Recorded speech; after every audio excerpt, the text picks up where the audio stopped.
What is up, Retro Maniacs? My name is Mike, his name is Joe, his name is EP, and we're here to talk about cards.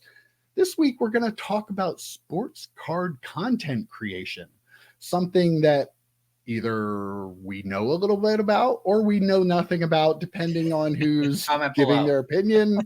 Let us know. Yeah, I think I might lean toward that we don't know what we're talking about, but we're going to do it anyway. I have a list of 3 questions, full credit, curated by that guy down there. I like to give credit here, even though he does technically work for me and it is my show because I'm the host, right? That how it Where's works? my I-9? Did we get an I-9 EP? What's a W-2 situation? They're in the mail. Okay. They got to get here. But we're going to use these 3 questions to talk a little bit about sports card content. So let's get into it. Question number 1. Is sports card content creation good for the hobby? I'm talking like broad here, YouTube videos, anybody that does stuff on social media, podcasts, whatnot. Whatnot, literally. I was just going to, you say whatnot a lot, and I always think you're saying all the time. Whatnot. I always think I need someone hear that. It's the same thing. Since it's your list, EP, I'll let you go first. Look at me. Let EP go first. Okay, what are your thoughts on that, EP? You guys know the answer. It's great for the hobby. Of course it is. There are many. Obviously there are bad actors. There are people that make it not great, but look at what we're doing. Like we have people that we consider friends in the hobby content creation space, and all these people are doing good stuff. We're having fun. We're talking about cards. Some people are bringing to light bad actors in the hobby too, and that's important too. Like I feel like it's essential right now with our hobby to ingest some amount of content out there. Wow. Okay, Joe. Trick question. No, wrong video. Wrong video. Yeah, that one didn't work well. So, in a general sense, 100% agree with EP. I think in a general sense that, we had someone ask a question. I forget if it was a question that they had sent to us or if it was a question that we kind of curated off of Twitter and used as a Q&A. But they asked the question, how do you make friends in this space? And sometimes people aren't as lucky as we are. Like, we've known each other for over 30 years at this point, right? So like we have friends in this hobby space because we've been friends this long. There are some people that don't have that opportunity. There are some people that don't have a local card shop to go to. There are some people who just don't have, like, their relatives don't give a shit about their card collection and don't want to hear about it, right? So they need an outlet. And I really do think content creation is a great outlet because you can find whatever you are looking for. If you want to find stuff about box breaks, you can find it. If you want to find PSA reveals, you can find it. If you want to find people calling out scammers, you can find it. There are plenty of opportunities out there. And I think it's a good space to be if you don't have those friendship interactions like we're lucky enough to have, that you can go out and you can find those friendships online. So I think in a general sense, while EP's right, there are a lot of bad actors, especially whatnot. There are especially a lot there, but like you can find your little group, your niche, if you will, group of fellow collectors, and then make those friends, make those connections that you otherwise couldn't. And if you're looking for 3 cool, handsome, intelligent guys that really know what they're talking about, you found wrong channel. You have the wrong channel. That's somewhere else. Close out now. Yeah. You're in the wrong place. But yeah, I mean, I echo both of your thoughts on it. It's a great thing. Like, I was just talking to my wife last night too about like YouTube in general, and like I'm getting to the point I feel like where I like to go watch videos on YouTube of stuff I like, interests I have, more so than streaming a show anymore. Like, yes. I even said to, because like, I know a lot of people we go through all the streaming networks and I can't find anything to watch. And I really think I'm the problem though, because I'm getting spoiled because I can sit down and like go to YouTube and watch what I want to watch, something I'm interested in, my hobbies, my interests, and I can find whatever it is I'm looking for.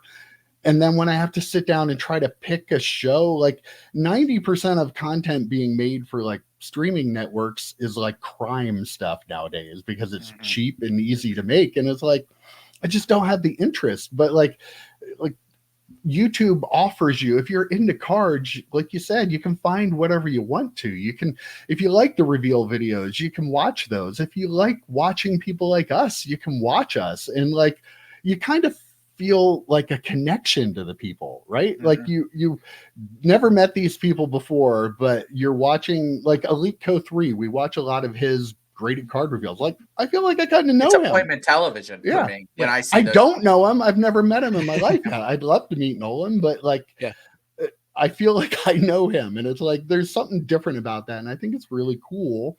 And I think it's cool that nerdy people like us now have a place to go. People can talk about it. People can watch. They can interact with the people making the videos, and that makes it a lot of fun too. I know from our perspective, that's one of my favorite parts of it, is being able to put our content out there and then interact with people and answer. I love to go in and answer the comments, and Joe, you do it all the time too. EP, you're a little behind us, but you're a little busier. I understand that. And like, you don't like people like Joe and I do. Oh yeah, we love men of the people here.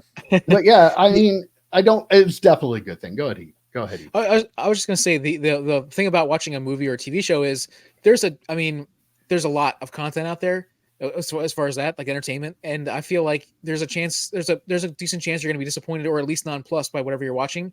Where if you're on YouTube, it's a 5-minute video, 10-minute video, and you're probably going to find something you like. And I know this is something I know Joe can riff off of for sure. Like that feeling when you find a creator that you haven't watched before, and they're clicking for you, and you're watching another video. Then I'm liking these videos, I'm subscribing. Like that feeling is awesome. Like it's great. Like I love that. So you referenced Elico 3, and I've been going back and watching literally his first videos, like from 2010 or whatever it was. And I mean, ulterior motive, I am trying to like prep myself for the big ask of, hey, Nolan, what are you up to? Could I interview you for our channel? Like I'm kind of working my way up. So I'm doing my homework, right? I'm curating some questions. But beyond that, I can throw on a mail bin video of him, and it's like 20 minutes, and he's pulling out these awesome cards. And I love to watch the old ones where he's talking about, I picked up this Bowman Chrome Tom Brady for $15 or $20 or something. And I love kind of that because we always kind of joke around about the time capsule or a time machine, right? Like those videos in a time capsule, you can go back and you can watch and you'd be like, oh my God, why wasn't I collecting cards back then? Why wasn't I listening to Elico 3 back then? But you can find those 5-minute videos, EP. You can find, if you're a TikTok person, you can find a minute video, or you can sit there and find an hour video and just chill out and relax and not have to worry about it. And I 100% agree, Mike, because when I stay in my office over lunch, I get like an hour. And I'll throw something on, on the computer. And I'm like 4 episodes into Fargo, right? This current season of Fargo that you and I watched. I'm 4 episodes in, and it's been good. Don't get me wrong. But I have an hour for lunch. I'm like, I mean, I could just watch some people doing reveals, right? Or I could watch some breaking a box of 2000 Upper Deck. I could just do that instead. And I feel more satisfied because I know I'm going to enjoy what I'm watching. With something like Fargo, you probably will, but maybe it's going to be a blah episode, and you're like, oh, I'm just wasting an hour. I could have been watching YouTube. Right. All right. Next question. Do you think there is too much, not enough, or just the right amount of content for sports cards on YouTube? Not enough. Bring it at us. Keep sending it. I mean, I just just a spin off of the kind of their similar kind of questions, but like if I have more chances to watch things, I'm going to take that opportunity. I will say though, it could get to the point where there's an oversaturation, not because it's not good content, but then I have to figure out what I can dissect from my life. Like okay, I'm gonna stop watching. Like I do that with TV shows. I consider myself a completist. So like Fargo, every season of Fargo that comes on, I'm gonna watch it because I can't not watch it when I know like you're watching it, Mike, right? I kind of feel that way it would be with sports card content where, you know, if someone came out and they're really, really good, I don't have that much time in my life to watch. So I'm gonna have to cut someone else out. So, you know, sorry, this would never happen. So I'm using it as an example. Sorry, Chris Sewell, I can't watch your videos anymore because this new video is coming out, this new content creator. So it's great because it'll give me more options, but it's also terrible because it will give me more options. And I don't need that much pressure to watch everything. I think there are probably a lot of people out there who think there's too much content. Like they're like, oh, there's everybody's making a YouTube channel, that sort of stuff. But I feel like if everybody doesn't create the YouTube channels, we wouldn't find some of these great creators out there. We would never have created our own channel if we thought that way. And I feel that we have a few people that like to watch us, and we've done 100 episodes of our podcast. And like, so I mean, like, we would have never done this if we would have had that attitude. And I feel like we're not going to get advancements in this space. We're not going to get people doing new things in this space if people aren't out there creating. And so I agree 100% with Joe. Like, keep it coming. Like, do your thing. Like, definitely.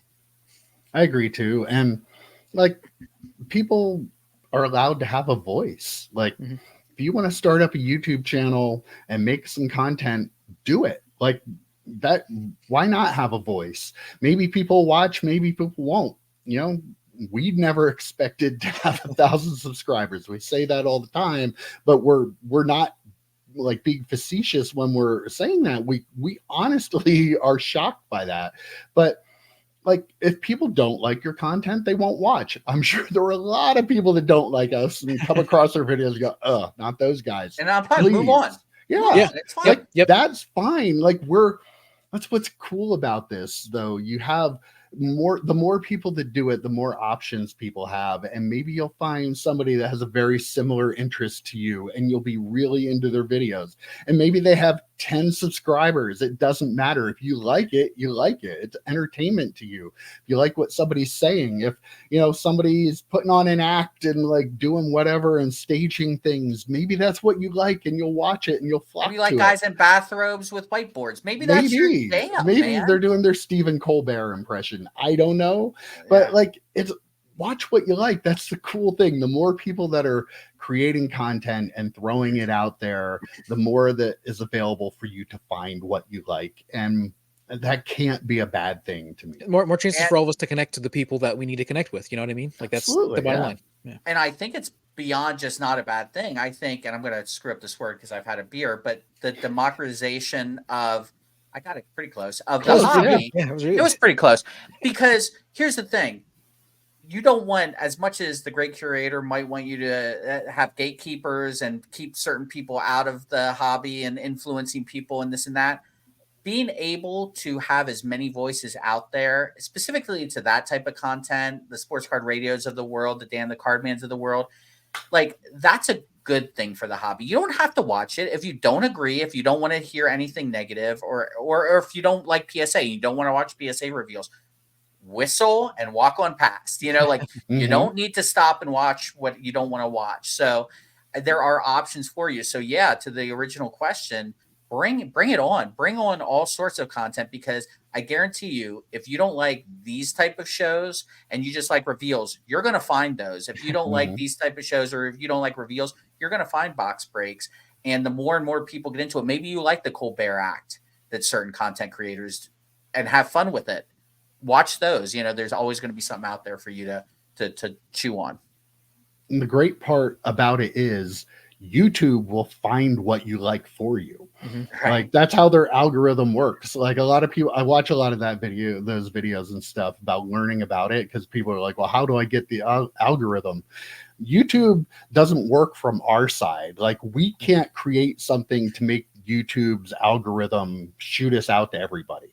They send you what you like. So if you find content that you like and you start watching it, they're going to feed it to you. They're going to go, oh, this person likes a reveal video. Let's show him reveal videos from other people. And it learns what you like. And like, it's not hard to ignore people you don't like, because if you don't watch their videos, no matter how big of a channel they are, I don't get Jeff Wilson's videos on my feed ever. And he's the biggest sports card content creator there is, but YouTube knows that, he's not going to watch that. Why should we show it to him? Let's show him something else. So, that's really cool. And like I said, have more people out there giving people more options.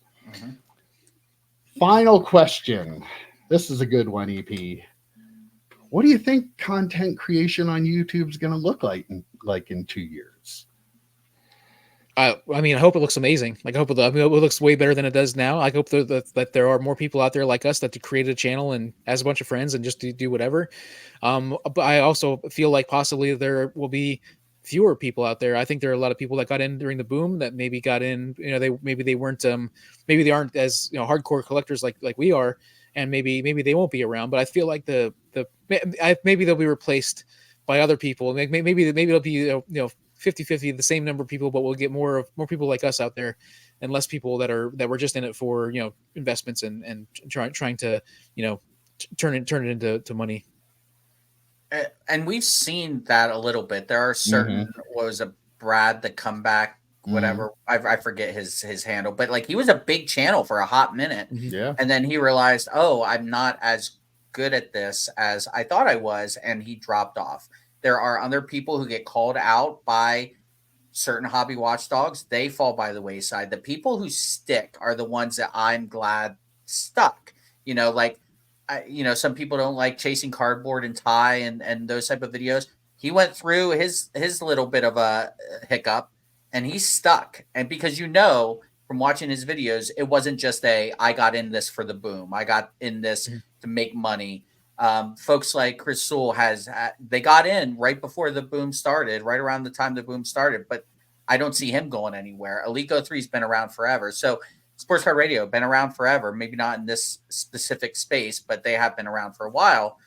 So I think the people who are actually committed to the idea of cards are going to stick around. But I do think in 2 years, we're going to lose a lot of people in this space because they're either not making money on it like they used to.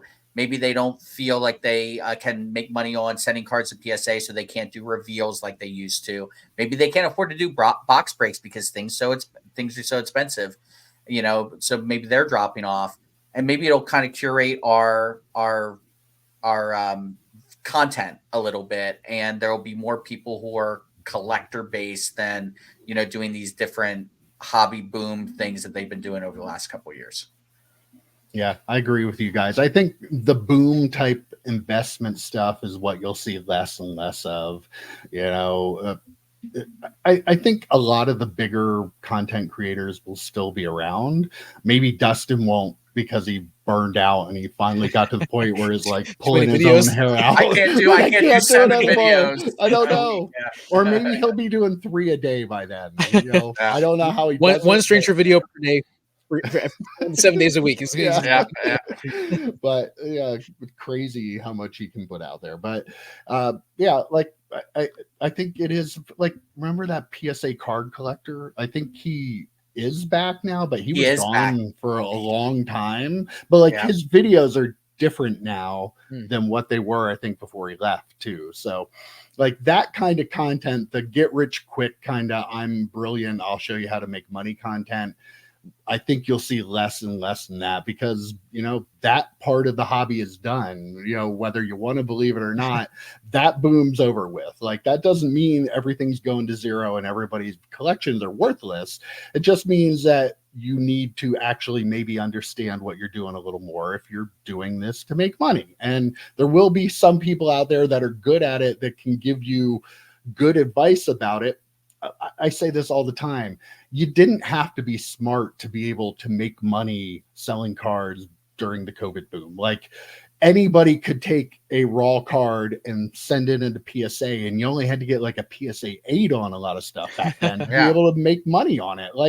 You could teach a monkey to do that pretty easily. So, those kind of people have been weeded out a lot, and I think they'll continue to be weeded out. And the big people will probably still be big people.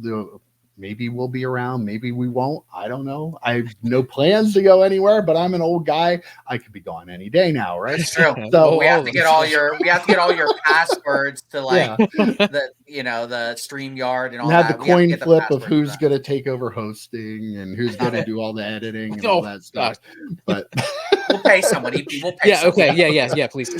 but yeah, I mean, we should have a lot of. We should still be around in 2 years, right? Yeah, and I will say,